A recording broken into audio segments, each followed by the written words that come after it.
Hello. Ma'am, medical college থেকে doctor Nadia বলছেন? হ্যাঁ বলেন। বউ প্রেগনেন্ট, মেয়ে হবে, অ্যাবর্শন করাতে চাই। এ কেমন কথা বলতেছেন আপনি? কি বলছি? আচ্ছা, ছেলে লাগবে হয়তো আপনার। না, ছেলে না, মেয়েই লাগবে। তাহলে বাচ্চা অ্যাবর্শন করতে চাচ্ছেন কেন? কারণ মেয়ে হলে রেপ হয়ে যাবে, তাই। আমি এটা চাই না যে আমার মেয়ে রেপ হোক। I am so sorry doctor.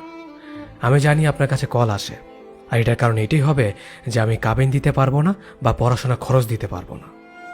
কিন্তু হ্যাঁ, এখনো কল আসবে ঠিকই, কিন্তু কারণ হবে আমি আমার বাচ্চাকে জন্ম দিব না, কেননা ওর রেপ হয়ে যাবে।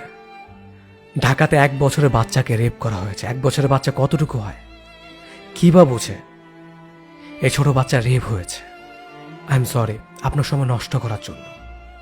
তবে সবাইকে জানাতে চাই, এখন থেকে এটাই হতে থাকবে, আর না হয় এই নিয়মটা পাল্টে দেওয়া হোক। আমার মাথা ঢুকে না যে এই স্লোগানের পর মানুষ খুশি হয় কিভাবে। এটা কেন? আমরা প্রথম থেকে বলে দেই মেয়েরা কিছু করতে পারবে না বা মেয়েদের পড়াশোনা করানো যাবে না, এদেরকে বাঁচাতে হবে। এই স্লোগান কেন হয় না, ছেলেকে ভালো বানাও আর না ভালো হলে থাপ্পড় মারো। আজ যত মানুষ এই কথা জানে যে মেয়েরা ঘর থেকে বেরোলেই রেপ হবে, তাদের ফ্যামিলি মানুষটাই তাদের বেডরুমে ঢুকে ওই বাচ্চাকে রেপ করেছে। 27 দিনে 37টা রেপ হয়েছে। যখন মা বাবা বাচ্চাকে দেখেছে, রক্তাক্ত পড়া ছিল, পুরো হাসপাতাল এক হয়ে গেছে ওর চিৎকারে। আর হিন্দু মুসলিম আপনাদেরকে বলছে, আপনারা করতে থাকুন আপনাদের হানাহানি মারামারি, একজন আরেকজনকে ভালো খারাপ বলতে থাকুন, আর এই জোশটা দেখে মারামারি করতে থাকেন।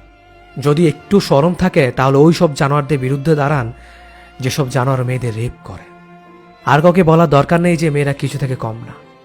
আর আপনি যখন মেয়েদের বলে মেয়েরা সব কিছু থেকে পিছিয়ে আছে, তার মানে প্রথম থেকে সবার মাথায় ঢুকিয়ে দেওয়া হয় মেয়েরা কিছুই পারবে না। 18 কোটি মানুষের মধ্যে কেউ যদি আমার কথাটি শুনুন, তাহলে অবশ্যই ভিডিওটি শেয়ার করুন। কথাগুলো একটি ইন্ডিয়ান ভিডিও থেকে নেওয়া হয়েছে। কথাগুলো ভালো লাগার কারণেই আপনাদের কাছে শেয়ার করলাম।